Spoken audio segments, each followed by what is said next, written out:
Coucou! Eh bien, me revoilà pour un dernier update qui sera, je pense, pas le dernier update de l'été, mais pas loin.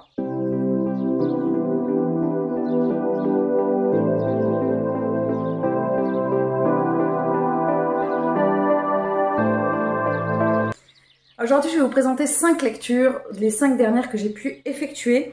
On est sur des styles très différents et sur des univers complètement différents. Il n'y a pas de mauvaise lecture, mais il n'y a pas non plus de coup de cœur. Donc du coup, je vais les présenter un petit peu comme elles se présentent dans la pile et pas forcément avec un ordre de préférence particulier.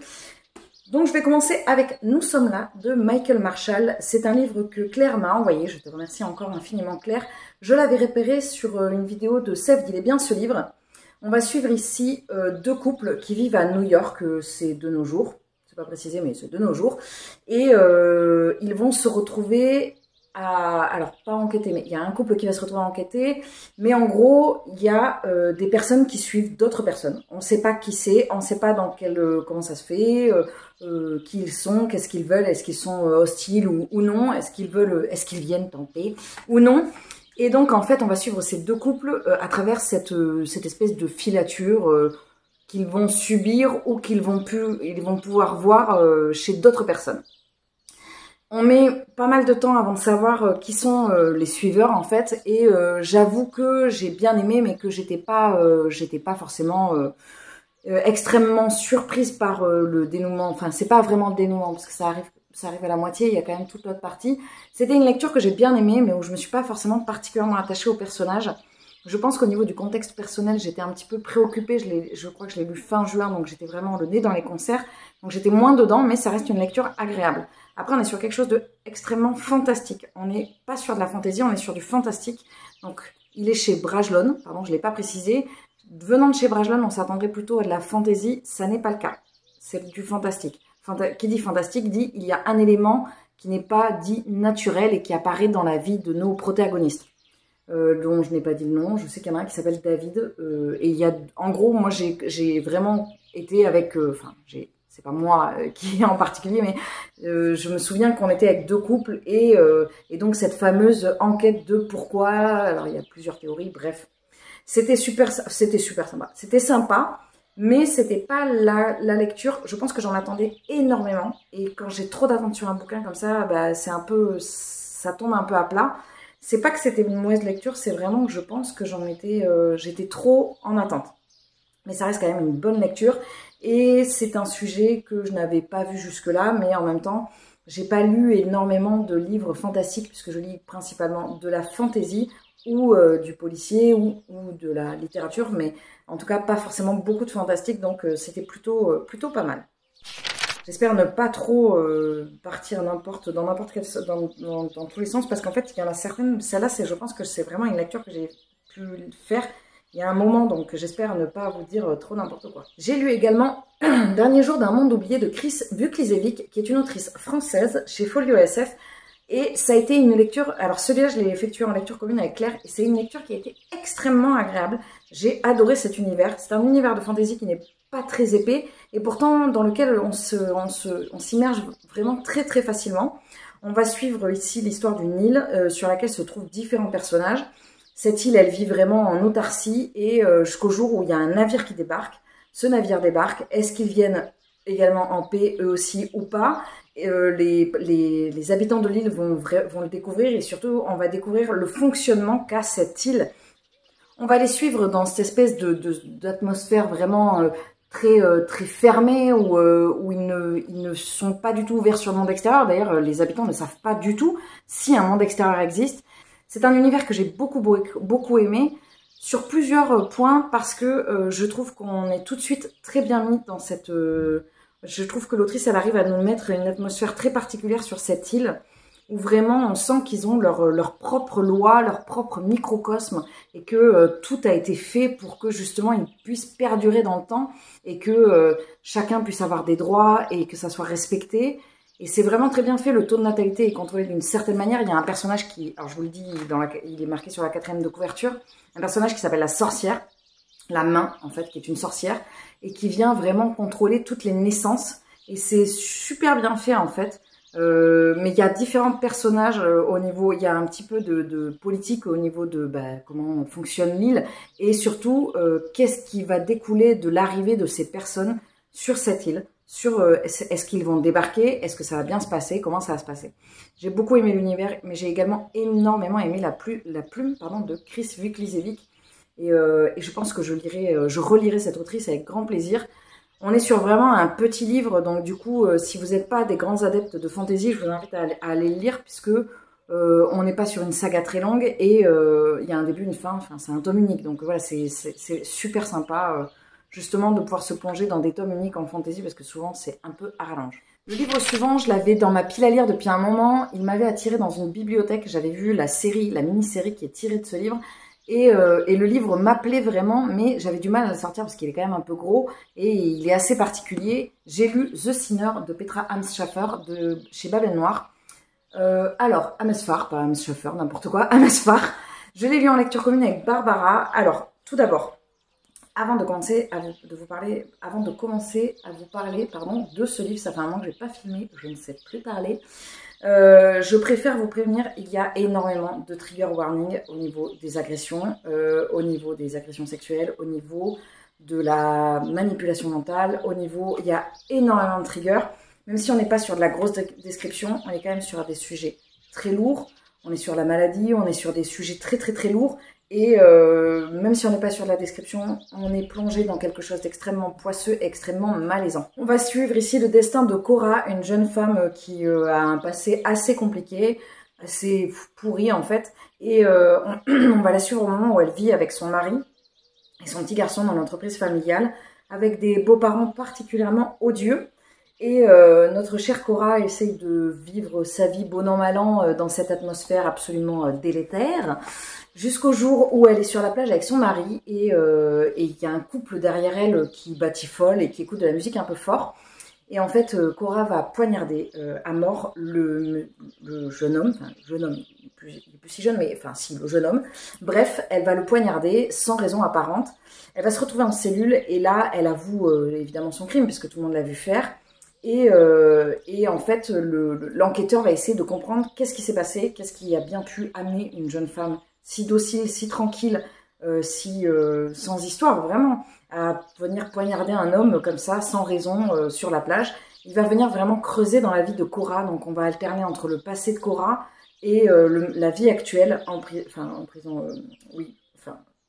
sous les verrous avec le shérif, avec l'inspecteur. Et on va plonger vraiment dans des histoires absolument atroces.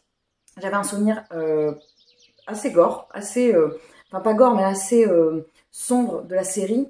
Mais là, on est un cran au-dessus parce qu'il y a des détails, je pense, qui ont été édulcorés dans la série parce que vraiment, c'est raide. Hein. Et on est sur quelque chose de très, très, très malsain, très malaisant. Donc, c'est vraiment une lecture. Vous pouvez y aller si vous avez envie de quelque chose d'un peu sombre. Si vous n'êtes pas habitué à du polar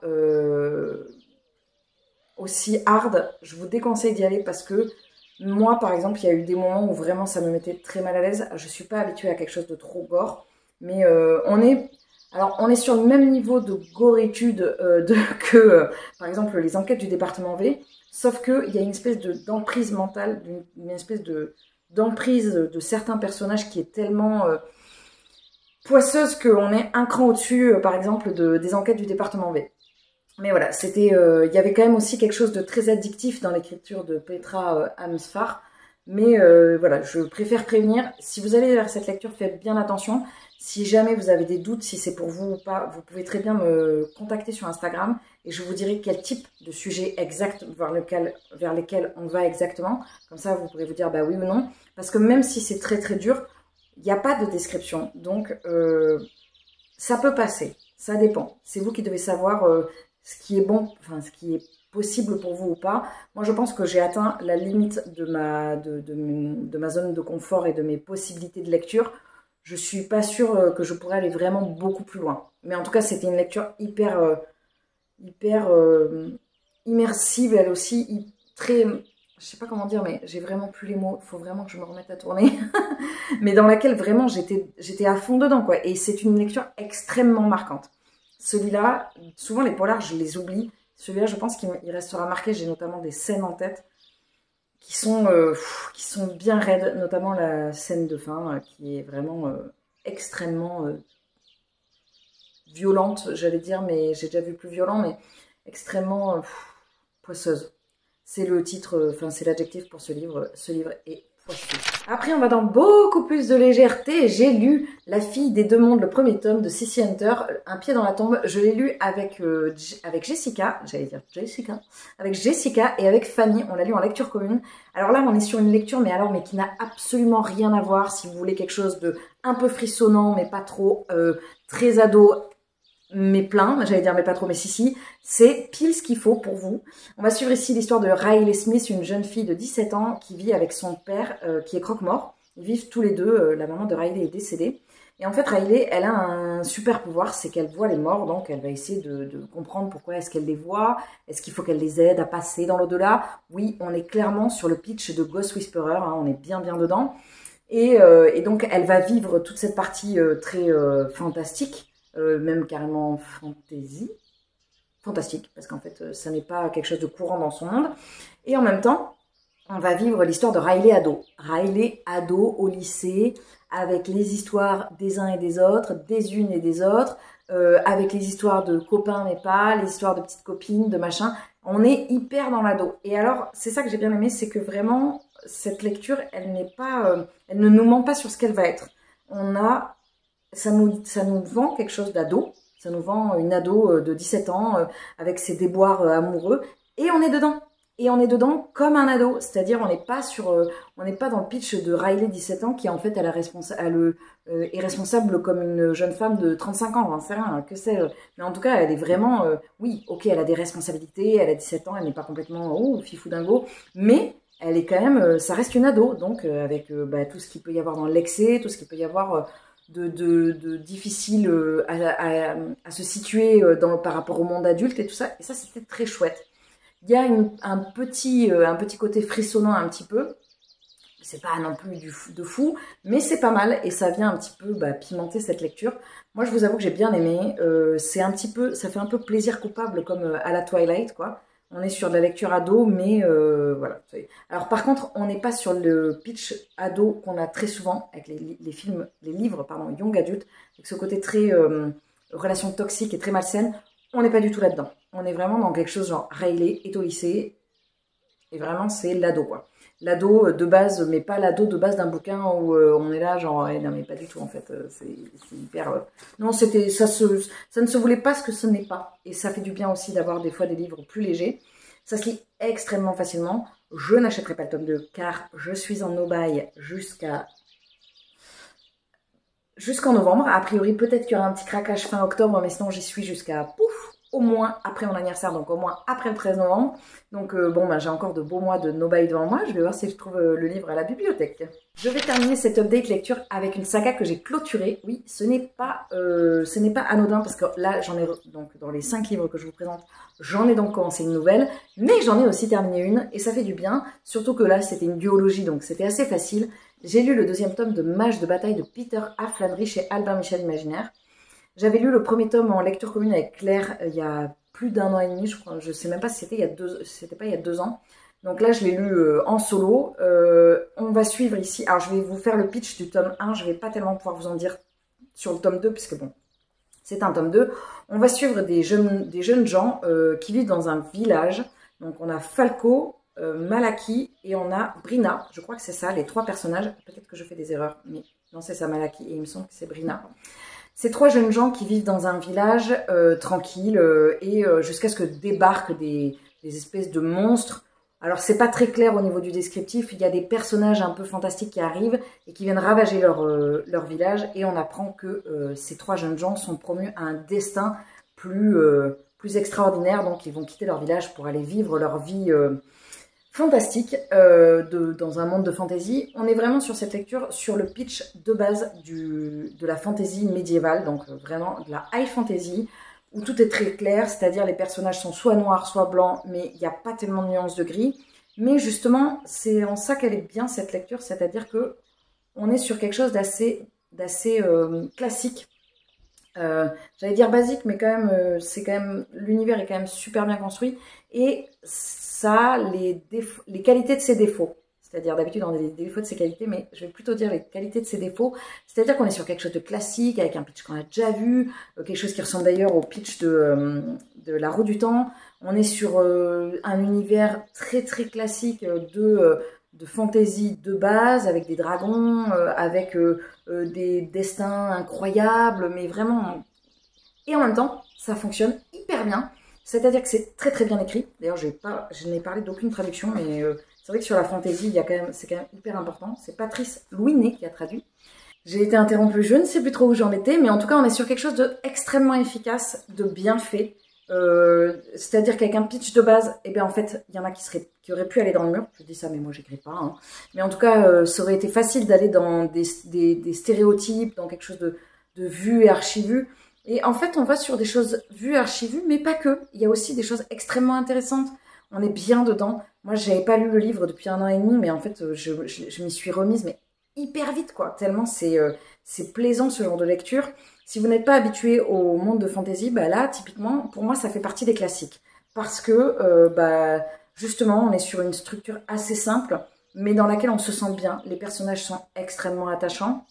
Moi, j'ai failli verser une petite larmichette quand même à un moment.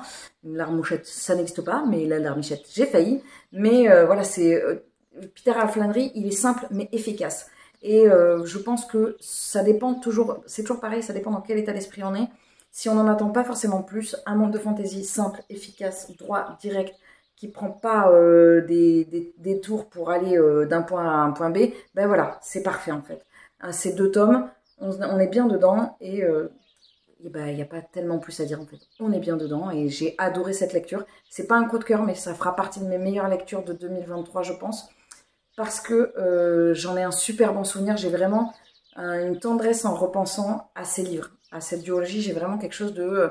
ouais, je sais pas comment l'expliquer. C'est un sentiment très personnel. J'ai pris énormément de plaisir à lire cette duologie et j'aimerais replonger dans la plume de Peter A. Flannery. Enfin, en tout cas, j'y replongerai avec plaisir parce que c'était vraiment extrêmement agréable. Voilà, c'en est tout pour cette update lecture qui n'aura pas été très long parce que bah, j'ai un peu perdu la main, donc je sais plus trop comment on présente les livres. Mais bon, j'espère que, en tout cas, je vous aurai donné envie. On est sur des univers extrêmement différents quand même parce que sur les 5 que je vous ai présentés, on est sur du polar, du fantastique, de la fantasy et de la fantasy. Oui, enfin, on n'est pas sur du classique non plus. Enfin, on est sur du classique de fantasy, mais pas non plus classique. Mais écoutez, j'espère que ces lectures vous auront tenté. N'hésitez pas à me dire en commentaire laquelle vous tente le plus. Si vous avez effectué une de ces lectures, qu'est-ce que vous êtes en train de lire? Ça fait beaucoup de questions. Donc, si une vous a tenté? Si vous en avez lu une, qu'est-ce que vous êtes en train de lire en ce moment? Et quel a été votre gros coup de cœur de ce mois de juillet? Je ne sais pas si la vidéo va sortir en juillet parce que le temps que je fasse l'update et le temps qu'elle se mette en ligne, on verra bien. Mais en tout cas, je vous souhaite un très bel été. J'espère que vous allez bien. J'espère que vous faites de bonnes lectures. Je vous souhaite un très bel été et je vous dis à très vite dans des prochaines vidéos. Je vous souhaite une bonne journée, une bonne semaine, un bon mois, une bonne année. Et je vous dis à très vite. Salut!